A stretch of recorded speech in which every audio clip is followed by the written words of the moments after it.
கிச்சனில் இன்றைக்கி ஹெல்த்தியான டேஸ்டியான பேலியோ ஸ்நாக் எப்படி செய்கிறதுன்னு பார்க்கலாம். நட்ஸ் எல்லாம் போட்டு இன்றைக்கி இப்போ ஒரு பேலியோ மிக்சர் வந்து செஞ்சு காமிக்க போகிறேன். நம்மக்கிட்ட இருக்கிற அவைலபிள் நட்ஸ் வச்சுட்டு நம்ம பண்ணலாம். இந்த வீடியோவை பார்த்ததும் please like, subscribe and share my channel.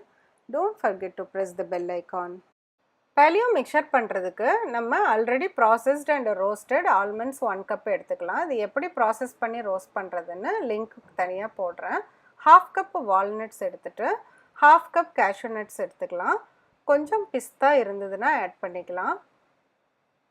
கொஞ்சம் macadomia நட்ஸும் இருந்ததுன்னா ஆட் பண்ணிக்கலாம். Sunflower seeds 1/2 cup, 1/2 cup pumpkin seeds. Sunflower seeds வேண்டான்னா அதுக்கு பதிலாக குக்கும்பர் சீட்ஸ் இருக்கும், அது கூட சேர்த்திக்கலாம். இப்போது ஒரு பேன் வந்து சூடானதும் பம்கின் சீட்ஸை போட்டு ட்ரையாக வந்து ஃப்ரை பண்ணணும். இப்போ வந்து இது ரோஸ்ட் பண்ணுறதுக்கு தான் பண்ணுறோம். இப்போ இது ரோஸ்ட் வந்து 2 மினிட்ஸில் ஆயிரும். கொஞ்சம் லைட்டாக கலர் சேஞ்ச் ஆக ஆரம்பிச்சோன்னா நிறுத்திட்டு ஒரு பிளேட்டில் போட்டு ஆற வச்சுக்கலாம்.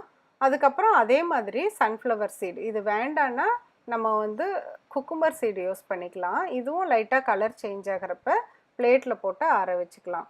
அந்த பேன்லேயே ஒரு 2 டீஸ்பூன் கீ விட்டு கடுகு போட்டு தாளித்ததும் அதுலேயே மஞ்சத்தூள், மிளகாத்தூள்,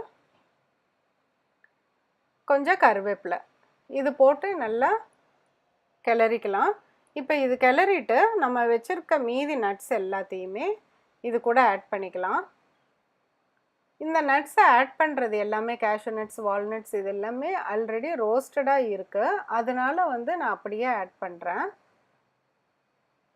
எல்லா நட்ஸு அந்த ரோஸ்ட் பண்ணி வச்சுருக்க சீட்ஸ் அதையும் எல்லாம் ஒன்றா போட்டு அந்த கருவேப்பிலை நல்லா கிறிஸ்பியாக ஆகிற வரைக்கும் அந்த சில்லி பவுடர், சால்ட் எல்லாமே வந்து மிக்ஸ் ஆகிற வரைக்கும் நம்ம இதை கொஞ்சம் வறுத்துக்கலாம்.